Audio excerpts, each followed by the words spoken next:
रहा होगा, अग्नि जैसा रूप दे रहा होगा। कितने सिंपल तरीके से, कितने साधारण शब्दों में किसी महिला की वीरता का इसे सुंदर बखान मुझे दुनिया की अन्य किसी भाषा के अंदर नहीं मिलता है। दुनिया की तमाम भाषाएं, वो भले ही हमारे भारत की कोई भाषाएं रही हो या विश्व की अन्य कोई भाषाएं रही हो, महिला को केवल और केवल एक आभूषण मानती है, महिलाओं को केवल और केवल सौंदर्य की वस्तु मानती है, उन्हें पुरुषों को आकर्षण करने वाला एक केंद्र मानती है। यह केवल राजस्थानी का साहित्य है जो महिलाओं को इतनी इज्जत, इतना सम्मान बख्शता है कि उन्हें पुरुषों के समकक्ष नहीं, उसे ऊपर ले जाकर खड़ा कर देता है। यह उन महिलाओं की बदौलत जो कभी पन्नाधाय के रूप में, कभी कर्मावती, फूल कंवर, पद्मिनियों के नेतृत्व में, कभी कोई अमृता देवी बिश्नोई के नेतृत्व में, कभी कोई हीरा दे भान कंवर जैसी महिलाओं के नेतृत्व में बार बार अपने उद्गार छोड़ के चला जाता है। और जब उन महिलाओं का वो बलिदान, उन महिलाओं की वो बातें सुनते पढ़ते हैं, तब लगता है कि अरे so called feminist, so called intellectual लोग जो दिल्ली के किसी ऐसी के कमरे के अंदर बैठकर कह देते हैं कि 1303 में जो पद्मिनी का जौहर हुआ था वो झूठा है,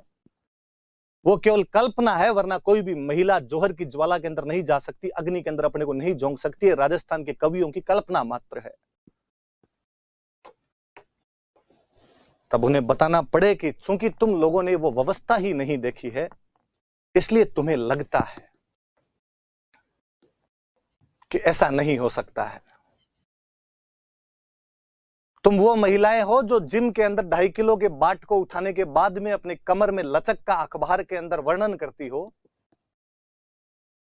फास्ट फूड ज्यादा खा लिया जाए तो तुम्हारा पेट खराब हो जाता है, तब तुम इस बात को कैसे समझ पाओगी कि हमारे पश्चिमी राजस्थान की महिलाएं आज भी हाथों से मसाले कूटती है। मसाले कूटने वाला जो मुसड़ होता है वही 5 किलो का होता है, और केवल एक हाथ से वो मसाले कूट लेती है, दूसरा हाथ तो उसे पड़ोसन से चुगलियां करने के लिए चाहिए होता है। तुम जो इस ठंड के अंदर अपने वातानुकूलित कमरे के में या गर्मी में अपने उस एसी वाले रूम के अंदर बैठ के जो केवल ट्वीट और फेसबुक के माध्यम से अपने जो विश्ववन करते रहते हो, वो इस बात को भी कभी नहीं समझ पाओगे कि हमारे जनवरी के महीने में जब तापमान -4 डिग्री चला जाता है, तब हमारे गंगानगर का किसान मात्र एक पतली सी स्वेटर के अंदर इंदिरा गांधी नहर के उस पानी के अंदर घुटनों तक अपने पाजामे को ऊपर करके उतर जाता है और पूरी रात एक बीड़ी के बंडल के सहारे गुजार देता है। तुम हमारी उस जिजीविषा उत्कंठा को समझ नहीं पाओगे कि कभी राजस्थान देखने आओ तो सम के दौरों से आगे भी राजस्थान है, जिसमें तुम अपनी गाड़ी से उतरते भी नहीं हो। इस राजस्थान में कभी हमारे पूर्वजों ने, हमारे बड़कों ने उस धरती के लिए जिसमें कुछ भी नहीं हुआ करता था, खून को पानी से सस्ता करके रख दिया था। तब स्वरा भास्कर जैसी इंटेलेक्चुअल महिलाओं की बुद्धि पर बहुत ही तरस आता है, जब वो कहती है कि यदि मैं पद्मिनी की जगह होती तो मरने के बजाय अलाउद्दीन खिलजी के हरम में जाना पसंद करती। दो चीज होती है, एक होता है जीवन और एक होता है गरिमा युक्त जीवन, लाइफ विद ऑनर।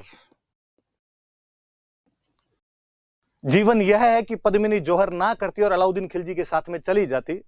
और सेक्स स्लेव बन के उसके हरम के अंदर अपनी पूरी जिंदगी काट देती। यह जीवन था, पर इसमें गरिमा नहीं थी। गरिमा यह है कि मेरे पति के अलावा दूसरा कोई भी मेरे इस पवित्र देह के हाथ नहीं लगा सकता, और यदि ऐसा होना असंभवी हो गया है तो मैं अपने इस पवित्र शरीर को पवित्र अग्नि की लपटों के अंदर समर्पित करके रख दूंगी। मुझे बहुत साल पहले का किस्सा याद आता है कि एक बार बॉम्बे के अंदर एक कोल गर्ल को कुछ लड़कों ने बिना पैसे दिए अपने साथ ले जाने का प्रयास किया, तो वह लड़की 5 मंजिल ऊपर से नीचे कूदकर सुसाइड कर लेती है। उन लड़कों के हाथ नहीं आती। मुझे लगा कि उस महिला के अंदर भी, जिसका काम यही करना था पैसे लेके, गरिमा थी। उसे अपने मन के मुताबिक कोई बात नहीं होना सही नहीं लगा, माकूल नहीं लगा, और उसने अपनी जान दे दी। तो वे महिलाएं जिनको पतिव्रता नारियों के रूप में भारत राजस्थान पूजता है, जिन्हें सती मानता है, कोई आनिया भानिया आके अंगुली उठाकर चला जाता है और हमारे पास कोई जवाब नहीं होते हैं, केवल इसलिए कि वामपंथी इतिहासकारों ने हमारे राजस्थान के इतिहास को मेन डिस्कोर्स के अंदर शामिल नहीं किया है,